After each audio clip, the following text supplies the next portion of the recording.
Gold buyers, మీ కష్టాల్లో నమ్మకమైన మీ ఆత్మీయ నేస్తం.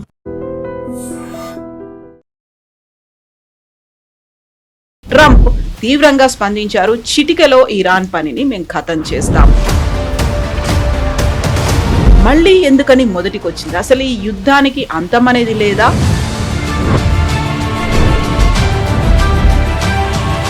So back to square one అనేది సైలెంట్ గా అబ్జర్వ్ చేస్తున్నాడా నెతన్యాహు? వాళ్ళిద్దరు వాళ్ళ పని వాళ్ళే చేసుకుంటారా, అయ్యేదంతా అవుతుంది అన్నట్టుగా? బేసిక్లీ మనకు చాలా క్లియర్గా తెలుసు, ఈ చర్చలు అనేది ఒక ఫ్లాప్ షో.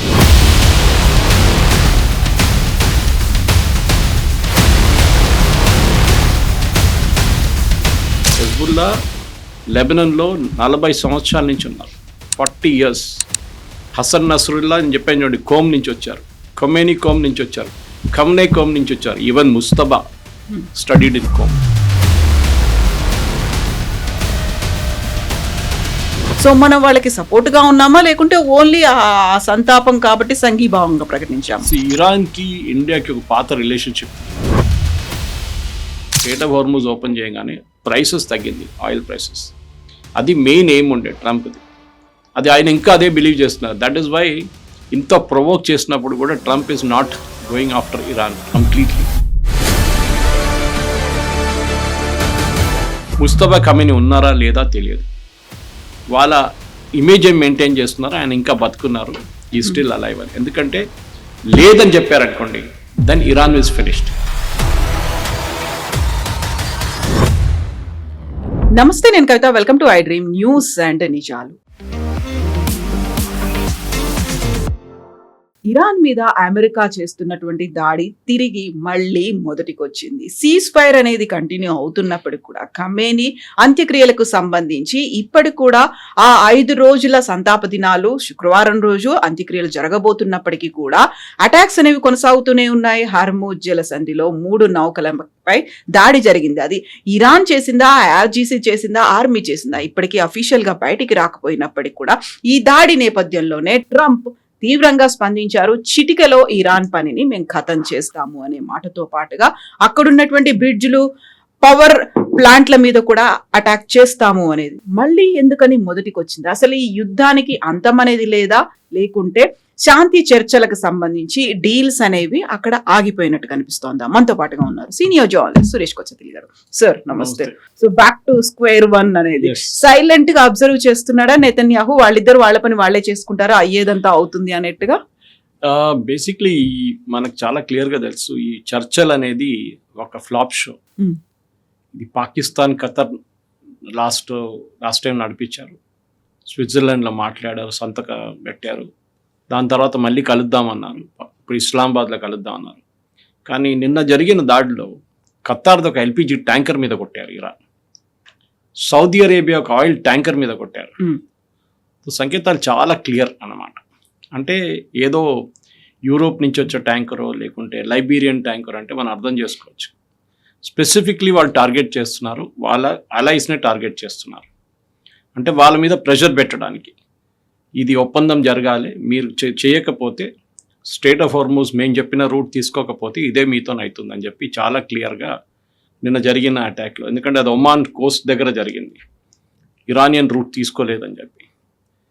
దాన్ని of course tit for tat reply బదులు నిన్న జరిగిన అటాక్లో 80 ఇరానియన్ సైట్స్ మీద అమెరికా దాడి చేశారు.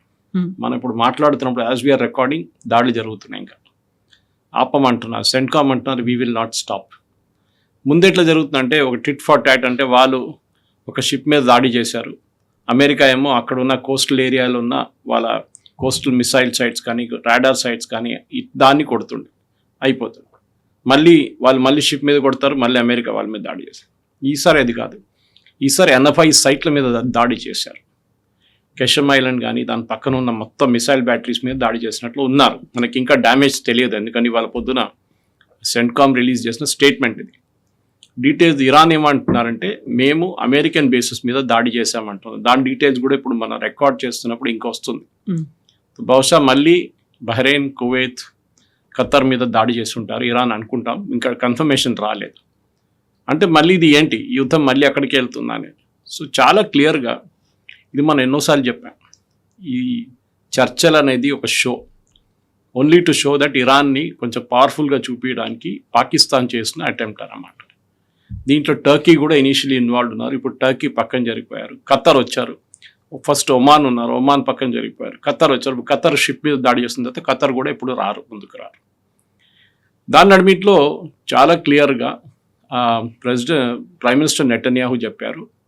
అండ్ ఇరాన్లో ఉన్న కొన్ని డిసిడెంట్స్ కానీ బయట ఉన్న వాళ్ళు, అది కాకుండా ఇజ్రాయెల్ డిఫెన్స్ మినిస్టర్ కూడా ఏం చెప్తున్నారంటే 2 దేశాలు చాలా పెద్ద థ్రెట్ మనకి.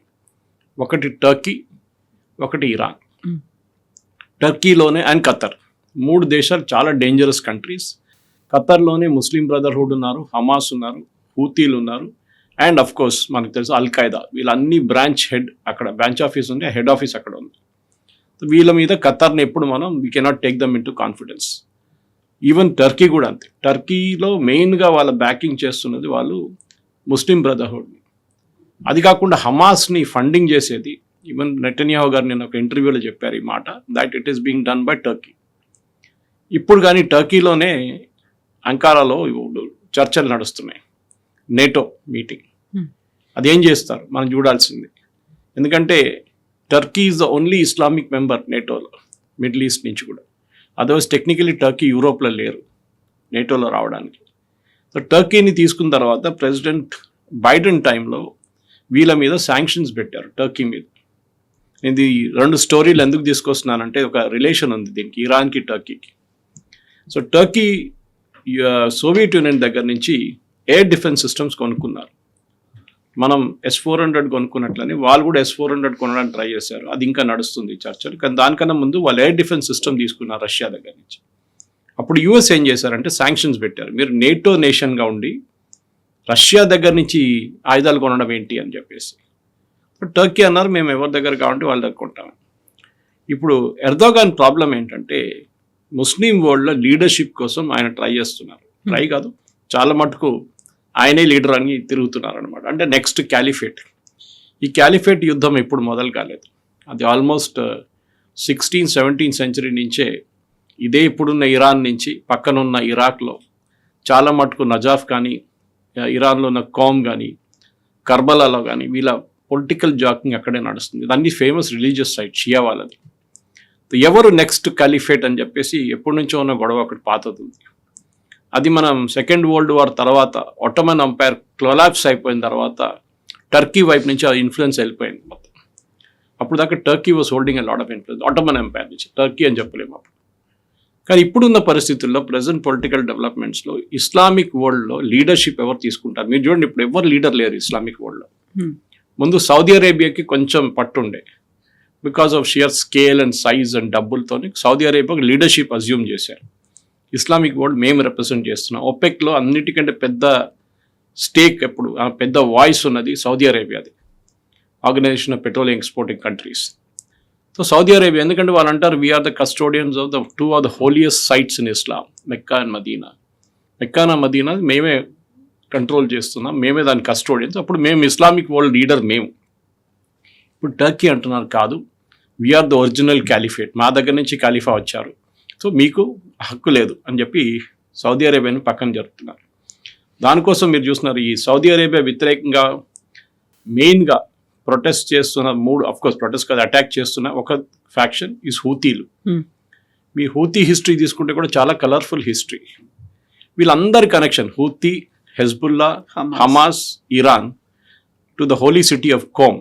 ఇరాన్లో ఒక హోలీ సిటీ ఉంది కోమ్ అని చెప్పేసి.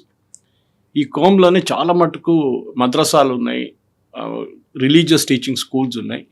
ఇదే సిటీ నుంచి అయతోలా ఖొమేనీ చదువుకొని బయటకు వచ్చారు. ఇదే సిటీ నుంచి అలీ ఖమెనీ చదువుకొని వచ్చారు. ఇదే సిటీ నుంచి ఇప్పుడున్న హూతీ లీడర్స్ అందరు వచ్చారు. ఇదే సిటీ నుంచి హసన్ నస్రల్లా, హెజ్బుల్లా చీఫ్, అక్కడే ఆయన రిలీజియస్ టీచింగ్ అంతా జరిగింది. సో వీళ్ళకి అందరికి ఒక అంబ్లికల్ కార్డ్ అంటారు చూడండి, అది కోమ్. ఆఫ్ కోర్స్ ఇరాన్కి ఇంకా 2 ఇంపార్టెంట్ సిటీస్ ఉన్నాయి. ఒకటి నజాఫ్, ఇంకొకటి కర్బలా. కర్బలాలో చాలా మటుకు వాళ్ళ ఇనిషియల్ డేస్లో వాళ్ళ ఫ్యాక్షన్స్ నడిమి ఇట్లా జరిగిన పెద్ద ఒక బ్యాటిల్ మనకు అందరూ తెలిసిందే. దాని తర్వాత మొహరం అబ్జర్వ్ చేస్తారు ఇప్పుడు షియా వాళ్ళు. అది కాకుండా ఈ మన నజాఫ్లో Fatima, her grave is the one of the daughters of one of the messiahs of prophet Muhammad తర్వాత వచ్చిన జనరేషన్లో వాళ్ళ దాంట్లో 12 రిలీజియస్ లీడర్స్లో ఒకరు కూతురు. ఇదన్నీ ఉన్నప్పుడు కూడా చాలా మటుకు టర్కీ వైపు నుంచి ఇప్పుడు ఒక మోడర్న్ రిలీజియన్ లాగా ఇస్లాం తీసుకురావడానికి ట్రై చేస్తున్నారు టర్కీ, కానీ కాదు అది. ఎందుకంటే ఇజ్రాయెల్ వాళ్ళు టర్కీని వ్యతిరేకిస్తున్నారు. మీకు గుర్తుండు కవిత గారు, ఈ హిస్టరీ అంతా నేను ఎందుకు చెప్తున్నానంటే ఇరాన్తోనే కనెక్షన్ ఉంది ఇది అన్నిటికీ. ఎండ్ ఆఫ్ ద డే ఇదన్నీ తిరిగి మనం అనుకుంటాం హూతీలకి మొన్ననే ఇరాన్ ఆయుధాలు ఇవ్వడం మొదలు పెట్టారు, హెజ్బుల్లాని మొన్ననే తీసుకొచ్చారు. వీళ్ళు కాదు, హెజ్బుల్లా లెబనన్లో 40 సంవత్సరాల నుంచి ఉన్నారు, 40 years. హసన్ నస్రుల్లా అని చెప్పాను చూడండి, కోమ్ నుంచి వచ్చారు, ఖొమేనీ కోమ్ నుంచి వచ్చారు, ఖమ్నే కోమ్ నుంచి వచ్చారు, even Mojtaba studied in Qom. So వీళ్ళందరి కనెక్షన్ ఆ హోలీ సిటీతో ఉంది. ఇప్పుడు జరుగుతున్న గొడవలు ఏంటంటే లీడర్షిప్ పొజిషన్ కోసం జాకింగ్ నడుస్తుంది. ట్రంప్కి ప్రాబ్లం ఏంటి? ట్రంప్ అంటున్నారు నేటో డబ్బులు పెట్టట్లేదు. నేటో ఒక alliance, North Atlantic Treaty Organisation. నేటోలో అన్ని దేశాలు వాళ్ళ వైపు నుంచి ఆయుధాలు కొనడానికో లేకుంటే జాయింట్ అంటే నేటో మ్యాండేట్ ఏంటంటే ఏదైనా నేటో మెంబర్ మీద దాడి జరిగితే మిగతా అందరు వచ్చి నేటోని వాళ్ళు ప్రొటెక్ట్ చేస్తారు. ఇప్పుడు రేపు హైపోథెటికల్ సిచ్యువేషన్ తీసుకుందాం, ఇజ్రాయెల్ టర్కీ మీద దాడి చేశారు, అది జరుగుతుంది కూడా. Already Israeli prime minister Netanyahu చెప్పారు ఇంత ఇరాన్ ఇష్యూ అంతా అయిపోయినాయండి, నెక్స్ట్ మీరే లైన్లో ఉన్నారు, మిమ్మల్ని చూసుకుంటాను. మొన్న కూడా రిపీట్ చేశారు, ఈ గివెన్ ఇంటర్వ్యూ అని sir Turkey is next in the line, మేము చూసుకుంటాం.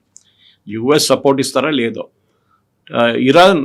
ఇజ్రాయెల్కి ఒకటే భయం ఏంటంటే టర్కీకి ట్రంప్కి F-35 అమ్మాలని ఉంది, కానీ నేను చెప్పాను చూడండి వాళ్ళ మీద ఒక బ్యాన్ ఉంది, వాళ్ళ రష్యన్ ఎక్విప్మెంట్ కొనుక్కున్నారని చెప్పి ప్రెసిడెంట్ బైడెన్ టైంలో యుఎస్ కాంగ్రెస్ ఒక బ్యాన్ పెట్టారు టర్కీ మీద. ఆ బ్యాన్ లిఫ్ట్ చేయాలంటే మళ్ళీ యుఎస్ కాంగ్రెస్ అది అప్రూవ్ చేయాలి F-35, అది ఇప్పుడు జరగదు. అండ్ ప్రెసిడెంట్ ట్రంప్కి ఇంకా మ్యాక్సిమం 2.5 years ఉంది, దాంట్లో ఆయన చేయలేరు ఇదంతా. సో బహుశా అది అట్లనే ఉండిపోతుంది కోల్డ్ స్టోరేజ్లో. ఇజ్రాయెల్ ఎప్పుడు అనుమతించారు. F-35 వస్తే నెతన్యాహు నిన్న కూడా చెప్పారు the entire balance in middle east will change. ఎందుకంటే ఇప్పుడు middle east technically Israel include చేసుకుంటే ఓన్లీ నేషన్, ఈవెన్ నేటో వాళ్ళ దగ్గర కూడా లేనట్టు ఇది F-35 ఇజ్రాయెల్ దగ్గర ఉంది. అది ఒక పెద్ద పొటెంట్ వెపన్ వీళ్ళకి ఇజ్రాయెల్కి. అండ్ డెఫినెట్గా టర్కీకి వాళ్ళు ఇవ్వడానికి అనుమతించారు. ఓకే, మనకు కూడా టర్కీ హ్యాస్ 2 opponents, ఒకటి ఇండియా, ఒకటి ఇజ్రాయెల్. నెతన్యాహు చెప్పారు టర్కీ ఇన్ఫ్లుయెన్స్ వాళ్ళది సైప్రస్ మీద అండ్ స్పెయిన్ మీద పెడుతున్నారు. సైప్రస్, హాఫ్ ఆఫ్ సైప్రస్ మన మ్యాప్లో చూడడానికి చాలా బాగుంటుంది, కానీ సైప్రస్లో ఆల్మోస్ట్ 35% ల్యాండ్ టర్కీ గుంజుకున్నారు కొన్ని సంవత్సరాల ముందు. మనం ఏం చేసామంటే మొన్న మోదీ గారు వెళ్ళినప్పుడు రాహుల్ గాంధీ వీళ్ళు అడుగుతుంటారు మోదీ గారు వెళ్ళి ఏం చేశారు, అక్కడ ఇన్ని పర్యటనలు చేశారు. సైప్రస్కి వెళ్ళి we signed a defence agreement. అంటే సైప్రస్ మీద ఎవరైనా దాడి చేస్తే ఇండియా మీ ప్రొటెక్షన్కి వస్తుంది. ఇప్పుడు ఇండియన్ షిప్స్ కూడా మనం సైప్రస్లో పెట్టబోతున్నాం. ఇండియన్ ఎయిర్క్రాఫ్ట్ని we'll position them in Cyprus. So Cyprus, Spain, మోదీగా స్పెయిన్ కూడా వెళ్ళారు దాని తర్వాత. సో దీని అన్ని protection Israel and India will defend అనమాట. And Turkey is a common enemy దీనికి. అటుపక్కన సిరియా కూడా అన్స్టేబుల్గా ఉంది మొత్తం. సిరియన్ ప్రెసిడెంట్ ఒక ఎక్స్-ఐసిస్ చీఫ్, ఆయన పాపం కంట్రోల్ చేయలేకపోతున్నాడు టెరిటరీని. అండ్ సిరియాలో కొద్దిసేపటి క్రితమే బాంబ్ బ్లాస్ట్లు అనేవి జరిగాయి. ఫ్రాన్స్ ప్రెసిడెంట్ హోటల్ దగ్గర అయ్యింది. సో ఇది జరగదు. సిరియా కూడా ఈజ్ అన్స్టేబుల్ టోటలీ. ఎందుకంటే సిరియాలో చాలా ఫ్యాక్షన్స్ ఉన్నాయి. ఒకటి కర్డిష్ ఫ్యాక్షన్స్ ఒకటి ఉంది, అది యాంటీ టర్కీ ఫ్యాక్షన్. ఇంకోటి హెజ్బుల్లా సపోర్ట్ కొంతమంది ఈవెన్ సిరియా నుంచి నడిపిస్తారు. దాని వ్యతిరేకంగా ఇజ్రాయెల్ అక్కడ వెళ్ళి ఆల్మోస్ట్ ఒక 20% సిరియన్ టెరిటరీ ఇజ్రాయెల్ చేతిలో ఉంది. అది ఎక్కువ ఇజ్రాయెల్ మాట్లాడరు దాని గురించి. వాళ్ళు లెబనాన్ గురించి మాట్లాడుతారు, కానీ సిరియా టెరిటరీ మా దగ్గర ఉందని చెప్పి ఇజ్రాయెల్ ఎప్పుడు చెప్పరు. ఈ పాలిటిక్స్ అంతా మిడిల్ ఈస్ట్ని మొత్తం మెస్గా తయారు చేసింది. ఇంకొక కొత్త డెవలప్మెంట్ నిన్న జరిగిందంటే యుఎస్ ట్రెజరీ సెక్రటరీ నిన్న అనౌన్స్ చేశారు ఇరాన్కి ఆయిల్ అమ్మడానికి పర్మిషన్ ఇచ్చారు. మీకు గుర్తుంటుంది, శాంక్షన్స్ లిఫ్ట్ చేశారు. అండ్ ఆల్మోస్ట్ ప్రతిరోజు 6 ships, 2 million barrels ఉన్న 6 ships పోతున్నాయి. అంటే 18 million barrels per day is going out of Iran. మీరు మల్టిప్లైడ్ బై 50 అని పెట్టుకోండి. ఇప్పుడు $70, 68 నడుస్తుంది. $50 అని పెట్టుకుంటే కూడా they are earning a huge amount of money అన్నమాట. కానీ ఇప్పుడు దాన్ని బ్యాన్ చేస్తే జూలై 17 తారీఖు నుంచి ఇరానియన్ ఆయిల్ మార్కెట్లో అమ్మలేరు. ఎఫెక్టివ్లీ యుఎస్ ఆ బ్లాకేడ్ మళ్ళీ తిరిగి తీసుకొస్తున్నారు. అప్పుడు మీ MOU ఏమవుతుంది? ఎంఓయు సంగతి ఏంటి? ఒకవైపు నుంచి ఇరాన్ బాంబ్ చేస్తున్నారు, సీజ్ ఫైర్ నడుస్తుంది, ఎంఓయు ఉన్నప్పుడుగా షిప్పుల మీద దాడి చేస్తున్నారు. వేరేజ్ ఎంఓయూలో రాశారు that the strait of Hormuz will be kept open. అది జరగట్లేదు. సో సీజ్ ఫైర్ పోయింది, ఎంఓయూ పోయింది. మళ్ళీ మీరు ఇస్లామాబాద్లో ఏం చర్చలు నడిపిస్తారు, ఏం టెక్నికల్ టాక్స్ నడిపిస్తారు? ఇది ప్రెసిడెంట్ ట్రంప్కి చాలా క్లియర్గా తెలిసిపోయింది దట్. అండ్ బహుశా ఆయన నేటో నుంచి తిరిగి వచ్చిన తర్వాత he will go all out after Iran. అది జరగవచ్చు. ఇప్పుడు కూడా 80 సైట్లు అంటే it is not a small thing. ఇప్పుడు జరిగిన డ్యామేజ్కి ఇరాన్ మళ్ళీ దాడి చేస్తారు, ఆల్రెడీ మొదలుపెట్టారు. మళ్ళీ యుఎస్ రియాక్ట్ అవుతారు, మళ్ళీ అదే నడుస్తూనే ఉంటుంది. మళ్ళీ పవర్ ప్లాంట్ల గురించి మాట్లాడుతున్నారు ట్రంప్, బ్రిడ్జ్ల గురించి మాట్లాడుతున్నారు. సో ఈ పరిస్థితిలో ఇప్పుడున్న దాంట్లో డెఫినెట్గా ఒకవైపు టర్కీ ఇష్యూ ఉంటుంది, కానీ అది నేటో టాక్స్ కాగానే అది బ్యాక్గ్రౌండ్కి వెళ్ళిపోతుంది. కానీ అలైవ్గా ఉండబోయే ఇష్యూ మెయిన్లీ ఇప్పుడు గాజా కూడా. గాజాలో ఒక కొత్త డెవలప్మెంట్ జరిగింది కవిత గారు. గాజాలో హమాస్ వాళ్ళ రూలింగ్ ఒక కమిటీ ఉంది, అక్కడ మేనేజ్మెంట్ కమిటీ అని చెప్పొచ్చు. గాజా మేనేజ్ చేయడానికి ఒక 15-20 సంవత్సరాల ముందు కాన్స్టిట్యూట్ చేసిన ఒక టీం ఉంది, వాళ్ళ గవర్నమెంట్ అని చెప్పొచ్చు. దాన్ని నిన్న డిజాల్వ్ చేశారు.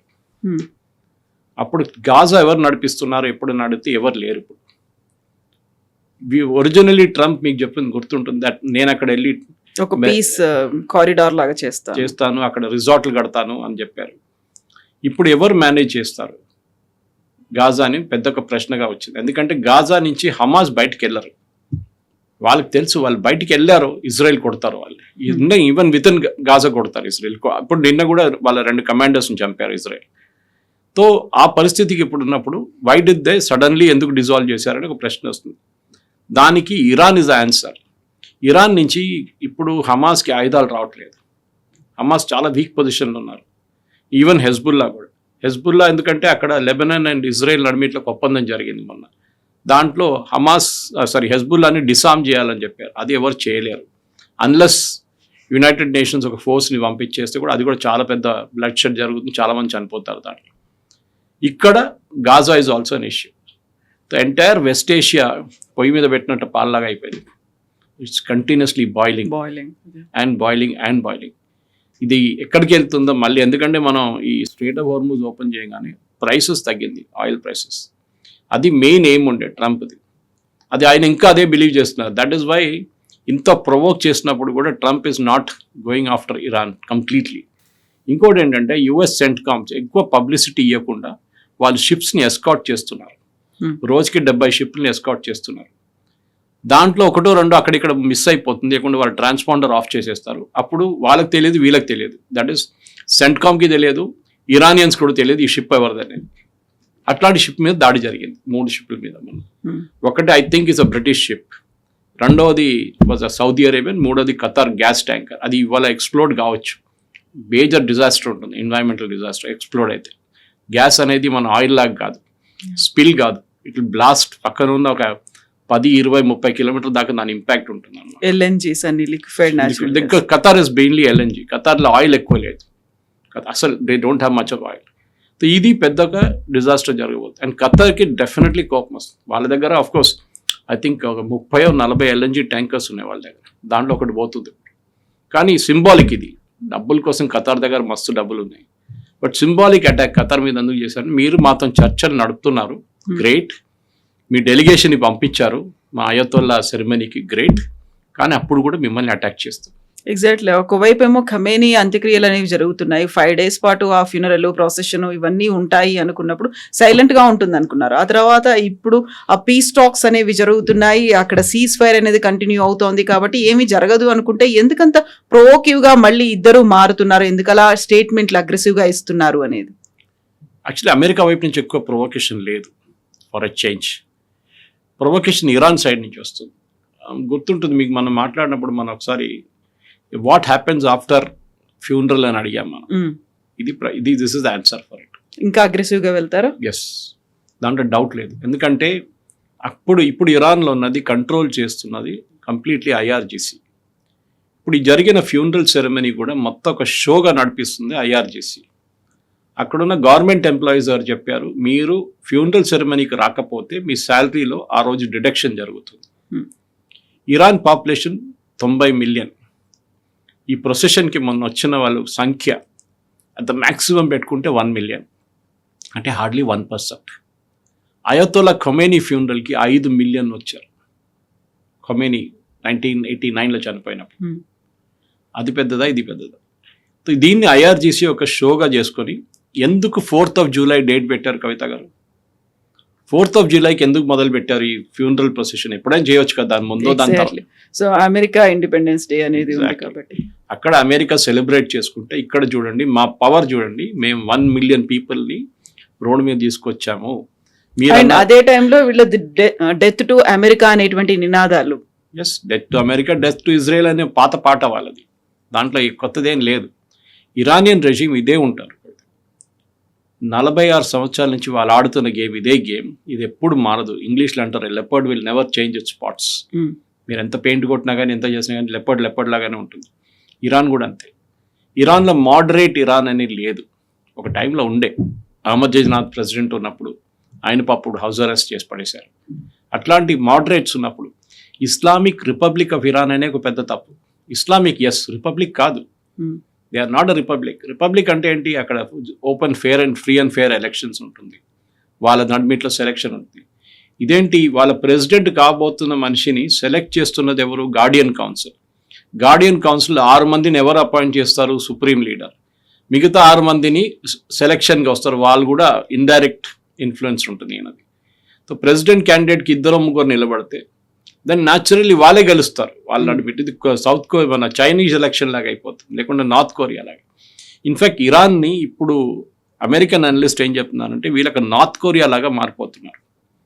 మాకు ఎవరి సహాయం అక్కర్లేదు, మేము మా కోసం ఉంటాం, మేము మా పని మేము చూసుకుంటాం, మిమ్మల్ని ఎవరిని మేము హెల్ప్ అడగడం, సహాయం అడగం.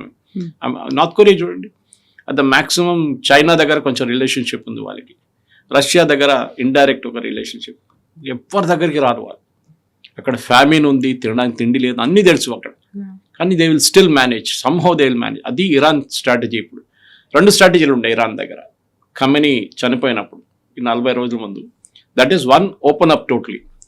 ఓకే, ఇప్పుడు మన దేశాలు చూస్తే 3 దేశాల లోకంలో are ruled by the army but డెమోక్రటిక్గా నడుస్తుంది. ఒకటి ఈజిప్ట్, ఇంకోటి పాకిస్తాన్, అండ్ ఇరాన్ వాళ్ళలాగా తయారు చేయడానికి ట్రై చేస్తున్నారు. ఐఆర్జీసీ అనేది ఒక యూనిట్ని తీసుకొచ్చింది అయతోలా ఖొమేనీ 1980లో. 79లో అని తిరిగి వచ్చిన తర్వాత 80లో హీ సెటప్ దిస్ యూనిట్. అప్పుడు ఇంకో పేరు ఉండే దానికి, ఎందుకంటే ఈ రెగ్యులర్ ఇరానియన్ ఆర్మీకి ఆయన డౌట్ ఉండే, వీళ్ళు షా ఆఫ్ ఇరాన్ వాళ్ళు, వీళ్ళు ఎప్పుడో ఒక రోజు నన్ను లేపేస్తారు ఇక్కడ నుంచి అని. ఇన్ఫ్యాక్ట్ ఖమేనీ మీకు గుర్తుంటుంది, ఖమేనీ ధర చనిపోయిన తర్వాత ఖమేనీ 1981లో అక్కడ ఉన్న ఒక కమ్యూనిస్ట్ గ్రూప్ ఒకటి ఉండే ఇరాన్లో, అది సోవియట్ యూనియన్తో అఫిలియేటెడ్ ఉండేవాళ్ళు. వాళ్ళకి వీళ్ళెవరు నచ్చారు, రిలీజియస్ లీడర్స్ని. సో ఈ ఖమేనీ ఫస్ట్ స్పీచ్ చేయడంలో ఆయన ఒక మాస్క్లో తెహరాన్లో మాట్లాడుతున్నప్పుడు ఆయన ముందు ఒక టేప్ రికార్డర్ పెట్టారు. బహుశా నేను చెప్పాను, ఆ వీడియో ఎప్పుడు కూడా యూట్యూబ్లో మీకు కనిపిస్తుంది. And he was badly injured. In fact so bad అంటమాట, ఆయన రైట్ హ్యాండ్ ఇప్పుడు కూడా ఆయన చనిపోయేదాకా పని చేయట్లేదు. His right hand never work. ఆయన ఎప్పుడు మీరు చూసుంటారు, ఆయన ఏ వీడియోని చూడండి, 36 సంవత్సరాలు పరిపాలించారు, కానీ నడుస్తున్నప్పుడు రైట్ హ్యాండ్ ఇట్లా పెట్టుకుంటారు. ఆయన వోకల్ కార్డ్స్ పనిచేయదు, ఎక్కువ సాఫ్ట్గా మాట్లాడతారు. ఈ అటెంప్ట్ ఎవరు చేశారు? కమ్యూనిస్ట్ వాళ్ళు చేశారు. అక్కడ ఆ టైంలో పెద్ద కమ్యూనిస్ట్ ఇన్ఫ్లుయెన్స్ ఉండే ఇరాన్లో. షా ఆఫ్ ఇరాన్ని గద్దె దింపడానికి ఇరానియన్ రిలీజియస్ లీడర్షిప్ ఒకరే కాదు, ఈవెన్ కమ్యూనిస్ట్ వాళ్ళు కూడా ట్రై చేశారు. ఇది వీళ్ళ వైపు నుంచి జరిగిన అటెంప్ట్. సో ఇదన్నీ కలుపుకుంటే ఆఫ్టర్ ఖమేనీ హూ అని చెప్పి ఒక ప్రశ్న వచ్చింది. ముస్తఫా ఖమేనీ ఉన్నారా లేదా తెలియదు, వాళ్ళ ఇమేజ్ ఏం మెయింటైన్ చేస్తున్నారు, ఆయన ఇంకా బతుకున్నారు, ఈ స్టిల్ అలైవ్ అని. ఎందుకంటే లేదని చెప్పారనుకోండి, దెన్ ఇరాన్ ఈజ్ ఫినిష్డ్.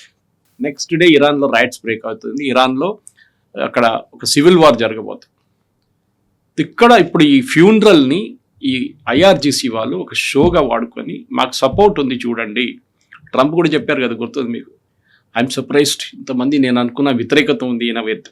నేను ఎవరో ఎక్స్ప్లెయిన్ చేశారంట ఆయనకి, అది 2 లక్షలు 3 లక్షల మంది వచ్చారు అంతే. Iran population is 90 million. కొంచెం సాటిస్ఫై అయ్యారా? Then he became correct then possibly this is event management అని చెప్పారంట. కాకపోతే అన్ని కంట్రీస్ నుంచి వెళ్ళారు, ఇంక్లూడింగ్ భారతదేశం నుంచి కూడా వెళ్ళారు. ఇక్కడ నుంచి షియాలు వెళ్ళారు, సర్వమత ప్రార్థనలు అయ్యాయి, కొంతమంది పార్టీల రిప్రజెంటేటివ్స్ వెళ్ళారు. వెస్ట్ బెంగాల్ గవర్నర్ దగ్గర నుంచి వెళ్ళిన తర్వాత సో మనం వాళ్ళకి సపోర్ట్ గా ఉన్నామా లేకుంటే ఓన్లీ ఆ సంతాపం కాబట్టి సంఘీభావంగా ప్రకటించాము? ఇరాన్ కి ఇండియాకి ఒక పాత రిలేషన్షిప్ ఉంది అక్కడ. ఇన్ఫాక్ట్ యునైటెడ్ నేషన్స్లో 198 దేశాలు ఉన్నాయి, క్లోజ్ టు 200. దాంట్లో 50 దేశాలు వచ్చారు ఫ్యూనరల్కి. అమెరికా కొంతమందిని అడ్డుకున్నారు, దే ఓపెన్లీ థ్రెటెండ్. అఫ్కోర్స్ యూరోప్ని పిలవలేదు అనుకోండి, యూరోపియన్ నేషన్స్ ఎవరిని పిలవలేదు, అఫ్కోర్స్ అమెరికన్ పిలవరు, ఎవరు కూడా పిలిస్తే కూడా 50 దేశాలు వచ్చారు. So 1/4 of the global humanity వచ్చారు, పెద్ద సంఖ్య ఏం కాదు అది. కానీ రిప్రజెంటేటివ్స్ అందుకు తీసుకొచ్చారు. అగైన్ ఇట్ వాజ్ షో, మీరు చూసుంటారు ఆ ఫ్యూనరల్ ఎట్లా ఉందని, మొత్తం మిలిటరీ బ్యాండ్, మిలిటరీ పరేడ్ లాగా, ఒక సోల్జర్ సోడ్ తీసుకొని ముందు నడుస్తుంటే ఒక గార్డ్ ఆఫ్ ఆనర్ లాగా అన్నీ చేశారు వాళ్ళు. దే టిపికల్లీ సోవియట్ యూనియన్లో లెనిన్ కానీ, స్టాలిన్ కానీ, బ్రెస్డేవ్ కానీ ఎవరైనా చనిపోయినప్పుడు జరిగిన అదే గ్రాండ్గా చూపించారు. మళ్ళీ ఓకే, గోర్బచోవ్ పేరు ఎందుకు తీసుకోలేదంటే ఆయన వచ్చేదాకా ఆయన పాపం చనిపోయినప్పుడు చాలా నార్మల్ ఫ్యూనరల్ ఉండే ఆయనకి. అట్లాంటి ఒక షో చేశారు వీళ్ళు. ఎందుకంటే ఇప్పుడు అన్నిటికంటే పెద్ద ఇరాన్ ఒక చిన్న దేశం కాదు కదా, 90 మిలియన్ ఇస్ ప్రతి బిగ్ నంబర్. గల్ఫ్లో రెండో పెద్ద దేశం సౌదీ అరేబియా అండ్ ఇరాన్, చాలా పెద్ద దేశాలు. UAE of course is Emirates, 7 Emirates. ఈ పరిస్థితుల్లో డెఫినెట్గా ఒక ఇంపాక్ట్ ఆఫ్టర్ ఖమేనీ హూ అనేది రాబోతుంది. అది ఈవెన్ అమెరికాకు కూడా ఒక ఏం చెప్తారు, ఒక బిగ్ ఫ్యాక్టర్ వరీ అంటారు ఇంగ్లీష్లో. ఎవరు వస్తారు? ఐఆర్జీసీని కొట్టాల్సిందే, దాంట్లో డౌట్ లేదు. So IRGC leader, IRGC chief మన ఫ్యూనరల్ కనిపించాడు. డెఫినెట్గా ఇజ్రాయెల్ ఆయన్ని మార్కేసేసి ఉంటారు, తీసివేస్తారు, డెఫినెట్గా లేపేస్తారు నెక్స్ట్ ఫ్యూ డేస్. సో ఐఆర్జీసీని క్లీనప్ చేస్తేనే ఇరాన్ క్లీన్ అవుతుంది అని చాలా క్లియర్ సిగ్నల్స్ పంపిస్తున్నారు. ఈ దాడులు చేపిస్తే ఆలోచించండి, ఇంత సీరియస్గా ఫ్యూనరల్ నడుస్తున్నప్పుడు ఎందుకు షిప్ల మీద దాడి చేయడం? అండ్ ట్రంప్ కూడా ఒక మాట అన్నారు, మాకు తెలుసు ఎవరెవరు అటెండ్ అయ్యారో, అరాక్షి దగ్గర నుంచి ప్రతి ఒక్కరూ అక్కడే ఉన్నారు, కావాలనుకుంటే అక్కడ ఉన్నటువంటి ప్రజల్ని, టాప్ లీడర్లని లేపేయచ్చు, బట్ మేము లేపేయట్లేదు, ఎందుకంటే ఫర్దర్ గా మాకు చర్చల కోసం వాళ్లే అవసరం ఉంటారు కదా అని. ఇంత ప్రొవోకేటివ్ గా మాట్లాడాల్సినటువంటి అవసరం ఏముంది అని? ఇంటర్నేషనల్ లెవెల్లో కవిత గారు, ప్రొవోకేషన్ అనేది ఇప్పుడు ఒక డిప్లొమాటిక్ వెపన్ గా వాడుకుంటున్నారు. దానికి ఖర్చేం లేదు, ఒక స్టేట్మెంట్ ఇవ్వడంలో ఖర్చేం లేదు. ఇస్తారు, అందరూ ఈ స్టేట్మెంట్ ఇస్తారు. చైనీస్ లీడర్షిప్ ఇస్తారు, పాకిస్తాన్ లీడర్షిప్ మన వైపు చేతులు కోసేస్తాము, ఇండస్ వాటర్ ట్రీటీ చేస్తారా? చేయరు. It's only a matter of speech అంటారు ఇంగ్లీష్లో. అది వీళ్ళది కూడా అంతే. ట్రంప్ మీరు చూడండి, ప్రతిరోజు పొద్దు నుంచి సాయంత్రం దాకా ఆయన ట్వీట్లు చేస్తూనే ఉంటాడు. ఓన్లీ లాస్ట్ ఒక 2 వారాల నుంచి చేయట్లేదు. బహుశా వాళ్ళ అడ్వైజర్స్ చెప్పుంటారు, సార్ ప్లీజ్ కొంచెం ఆపండి, ఇది చాలా మీరు ఇంత ట్వీట్ చేసినప్పుడు ఎవరు సీరియస్గా తీసుకుంటలేరు మిమ్మల్ని, you do it once or twice a day అంతే. కాకపోతే జార్జియా మెలోనీ మీద ఇప్పటికి కూడా ఆయన ట్వీట్లు చేస్తున్నారు, సెటైరికల్ ఫోటోలు, ఏఐ ఎడిటెడ్ ఫోటోలు కూడా పెడుతున్నారు. ఒబామా మీద పెట్టారు మొన్న, ఒబామా ఎయిర్ ఫోర్స్ 1 బయట నిలబడుతున్నాడు, బ్లాక్ లైఫ్స్ మ్యాటర్ అని చెప్పేసి. అది నాకు అర్థం కాదు. Anyway that is a different debate. కానీ ఒక యుఎస్ ప్రెసిడెంట్కి కావాల్సిన ఎటికెట్ అది మీరు అబ్రహాం లింకన్ నుంచి, థియోడోర్ రూజ్వెల్ట్ నుంచి, Harry Truman, Jimmy Carter, bill Clinton, George bush, ఇద్దరు జార్జ్ బుష్లు జూనియర్ అండ్ సీనియర్, వీళ్ళందరి వైపు నుంచి చూస్తే ఒబామా దాకా, తర్వాత బైడెన్ అండ్ ట్రంప్, ఒక మెచ్యూరిటీ ఉంటుంది అమెరికన్ లీడర్షిప్కి ఎప్పుడు. జాన్ ఎఫ్ కెనడీ చూడండి, వెరీ వెరీ ఏం చెప్తారు, అమెరికన్ ప్రెసిడెన్షియల్లో పాసిబ్లీ ఫెయిల్ అయ్యారు. స్టాండర్డ్స్ మెయింటైన్ చేసినామని ఆయన ఇచ్చిన స్పీచెస్ చూడండి, ask what you can do for your country, not what your country can do. ఆ స్పీచెస్ అది చాలా మటుకు అమెరికన్ ప్రెసిడెంట్కి ఒక స్టేచర్ ఉంటుంది. ట్రంప్కి ఏమైపోయిందంటే ఆయన డెస్పరేట్ అయిపోయాడు. ఆయన మీరు ఇనీషియల్ డేస్లో చూడండి, ఆయన బిజినెస్ మ్యాన్గా ఉన్నప్పుడు కూడా ఆయనకి ఎప్పుడు అనిపించేది ఏంటంటే, ఇప్పుడు కూడా అదే అంటాను, మన టర్కీకి వెళ్ళినప్పుడు అన్నారు, నేను ఈవెన్ నేను పొలిటిక్స్కి వచ్చే ముందు కూడా నాకు కోపం ఏముండే అంటే, అమెరికా ఖర్చు పెడుతుంది, మిగతా అందరూ ఎంజాయ్ చేస్తున్నారు. నేటో చూడండి, మేము నేటోలో డబ్బులు పెడుతున్నాం, నేటో దేశాలు ఇంగ్లాండ్, యూకే ఉండొచ్చు, ఫ్రాన్స్ ఉండొచ్చు, జర్మనీ ఉండొచ్చు, ఎవరైనా ఉండొచ్చు, వీళ్ళు ఎవరు డబ్బులు పెట్టలేదు. 40 దేశాలు ఉన్నారు నేటోలో, ఎందుకు డబ్బులు పెట్టలేదు? వాళ్ళ జీడిపిలో 1% వాళ్ళు పెడుతున్నారు డిఫెన్స్కి. 5% పెంచకపోతే నేను 10 పైసలు ఇవ్వాలి. ఇన్ఫ్యాక్ట్ నిన్న ఒక రన్నింగ్ జోక్ ఏంటంటే, ట్రంప్కి ఏదైనా అక్రోనిమ్ ఉన్న ఏదో ఆర్గనైజేషన్ ఉంటే కోపం వస్తుందంట. అది WHO ఉండొచ్చు, UN ఉండొచ్చు, నేటో ఉండొచ్చు, వీళ్ళ అక్రోనిమ్ ఉన్న దేశాలన్నీ ట్రంప్కి వేస్ట్ ఫెలోస్ అంటారు. యుఎన్ నుంచి బయటకు వచ్చారు, చాలా మటుకు ఫండింగ్ ఆపేశారు, యునెస్కో నుంచి బయటకు వచ్చేసారు, WHO నుంచి ఎగ్జిట్ చేసేసారు. సో ట్రంప్ ఎక్కడెక్కడ వెళ్తున్నారో ఆయనకు ప్రాబ్లం ఉంది. నేటో అనేది నేను అనుకుంటాను, నా అంచనా ప్రకారం కవిత గారు, in the present world NATO it's a sheer waste. ఇప్పుడు వాళ్ళ ప్రామినెన్స్ పోయింది వాళ్ళది. ఎస్పెషలీ ఇరాన్ యుద్ధం జరిగినప్పుడు అది ట్రంప్ మొదలుపెట్టిన యుద్ధం, మాకేం సంబంధం ఉందన్నారు నేటో వాళ్ళు. ఎస్పెషలీ ఫ్రాన్స్ కానీ యూకే కూడా, స్టామర్ కూడా అదే అన్నారు. కాదు, మీ మీద కూడా ఇంపాక్ట్ జరిగింది కదా తర్వాత.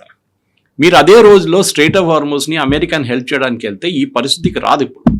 ఇప్పుడు అమెరికా ఒక్కడే పోరాడుతున్నది, కరెక్ట్. అది ట్రంప్ మొదలుపెట్టింది యుద్ధమే, దాంట్లో డిస్ప్యూట్ లేదు. మీ దగ్గర అడగలేదు, correct, we agree with that also. కానీ డెఫినెట్గా నేటో నేషన్, యుఎస్ ఒక నేటో నేషన్ కాదు, యుఎస్ మీద దాడి చేస్తున్నాడు మీరు చూసుకుంటూ ఊరుకున్నారా? అది ఎట్లా అవుతుంది? అది నేటో మ్యాండేటే వైలేట్ అయింది అక్కడ. సో అప్పుడున్న దాంట్లో వీళ్ళందరూ కలిసి ఒక 40 దేశాల్లో ఒక 10 పెద్ద దేశాలైనా వాళ్ళ షిప్స్ని పంపిస్తే ఇరాన్ అడ్డుకోలేరు. ఇప్పుడు ఏమైపోయిందో, యుఎస్ ఒక్కరే దొరికారు వాళ్ళకి. All the country should have gun. And దాంట్లో ఆ మాటకి నేను ట్రంప్ మాట అంగీకరిస్తున్నాను, correct. NATO did not stand up to their expectation, వాళ్ళు చేయలేదు. ఇప్పుడు వాళ్ళు రిగ్రెట్ చేస్తున్నారు. జర్మనీలో జర్మనీ అనుకుంటాను, నిన్న ఒక కన్విక్షన్ జరిగింది. వాళ్ళ నార్డ్ స్ట్రీమ్ ఒక పైప్ లైన్ ఉంది, గ్యాస్ సప్లై చేస్తారు రష్యా నుంచి. దాన్ని ఒక యుక్రేనియన్ బాంబ్ పెట్టి డిస్ట్రాయ్ చేశారు. యుక్రేనియన్ గవర్నమెంట్ మీద, జెలెన్స్కీ ఆర్డర్ మీద చేశారంట. ఆయనే మొన్న జైల్లో వేసి ఛార్జ్ షీట్, వాళ్ళ వైపు ఉన్న ఛార్జ్ షీట్, మనది కాదు, వాళ్ళ వైపు ఇంకో లాంగ్వేజ్ ఉంటుంది. ఈ వాజ్ కన్విక్టెడ్, బాంబ్ చేశారని చెప్పి. ఇప్పుడు మీరు చెప్పండి, జెలెన్స్కీ మీద మీరు యాక్షన్ తీసుకుంటారా? తీసుకోలేరు. ఎందుకంటే ఇప్పుడు మెయిన్ చర్చలు నడుస్తుంది అంకారాలో, జెలెన్స్కీకి ఆయుధాలు ఎట్లా ఇవ్వాలి.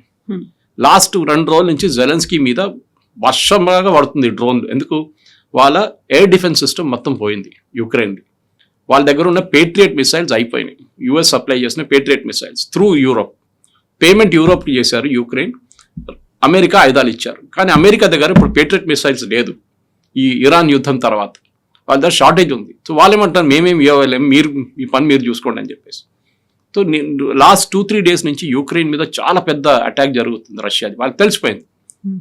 In fact ironically Trump, Putin and Zelensky మొన్న మాట్లాడారు, 1 అవర్ ఈచ్ మాట్లాడారంట ఫోన్లో.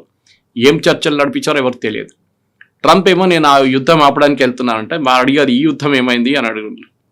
ఈ ఇరాన్ యుద్ధం మీరు ఆపలేదు, మీరు ఇంకా కూడా నడుస్తున్న యుద్ధం ఆపడానికి వెళ్తారు. అది 4 years నుంచి కంటిన్యూ అవుతుంది. They will not listen. Putin పట్టించుకోరు, పుటిన్కి ఏం కాదు. 1,00,000 మంది, 4 లక్షల మంది ఇటు 4 లక్షల మంది అటు చనిపోయారు. But they are not bothered.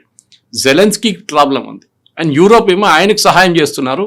Trump అంటున్నారు, మీరు మీ బడ్జెట్ పెంచండి, ముందు మీరు యుక్రెయిన్ ఏం హెల్ప్ చేయబోతున్నారు, మీరు ఆయుధాలు పెట్టండి, మీరు ఆయుధాలు కొనండి. అండ్ నిన్న ఒక మేజర్ డిసిషన్లో యూరోప్లో, was it UK or France, వీళ్ళు అవాక్స్ ఎయిర్బోర్న్ సిస్టమ్స్ ఉంటుంది నేటోది. ఎప్పుడు అమెరికన్ అవాక్స్ తీసుకుంటారు ఎయిర్క్రాఫ్ట్, ఎయిర్బోర్న్ వార్నింగ్ సిస్టమ్, అంటే it's like a radar in the sky. దాన్ని ఇప్పుడు యూరోప్ నుంచి తీసుకుంటున్నారు, యూరోపియన్ కంపెనీ తయారు చేసేది. అది పెద్ద ప్రాబ్లం కాబోతుంది నెక్స్ట్ 1 week. చూడండి, ఈ నేటో టాక్స్లో కూడా అది టాపిక్ రావచ్చు, కానీ ఇంకా అగ్రిమెంట్ సైన్ చేయలేదు. ప్రెసిడెంట్ ట్రంప్కి ఏంటంటే, అమెరికన్ ఆయుధాలు అమెరికన్ కంపెనీ దగ్గర నుంచే మీరు కొనాలి, అప్పుడు అక్కడ ఉద్యోగ అవకాశాలు ఉంటాయి, ఎంప్లాయ్మెంట్ జరుగుతుంది అంతా యుఎస్లో. మీరు తీసుకోకపోతే రేథాన్ కానీ, మెక్డొనాల్డ్ డగ్లస్ కానీ, బోయింగ్ కానీ, వీళ్ళకి ఏమొస్తుంది బిజినెస్? మీరు మా దగ్గర నుంచే కొనాలి ఆయుధాలు. దానికోసం టర్కీకి F-35 ప్రపోజ్ చేస్తున్నారు. సో మోస్ట్ ప్రాబబ్లీ ఇప్పుడు ఫ్రైడే ఫ్యూనరల్ కంప్లీట్ అయిపోయిన తర్వాత సాటర్డే నుంచి ఇరాన్ కూడా చాలా అగ్రెసివ్ గానే ముందు డెఫినెట్గా జరగబోతుంది, దాంట్లో డౌట్ లేదు. నాకు డౌట్ ఈవెన్ ఉంది, సోకాల్డ్ ఇస్లామాబాద్ టాక్స్ జరుగుతుందా లేదా అనేది.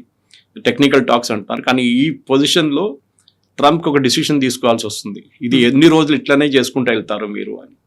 డెఫినెట్గా ఇరాన్ వాళ్ళు ఎక్కడున్నారో 20 సంవత్సరాలు 30 సంవత్సరాల ముందు అదే పొజిషన్లో ఇప్పుడు కూడా ఉన్నారు, ఏం మారలేదు. ఎవరైనా వాళ్ళు మారుతున్నారు అనుకుంటే వాళ్ళు చేసే పెద్ద తప్పు. అది పాసిబ్లీ యూరోపియన్ నేషన్స్ అర్థం చేసుకున్నారు, ట్రంప్ ఇంకా అర్థం చేసుకోలేదు. Yes, sir. Thank you so much, sir.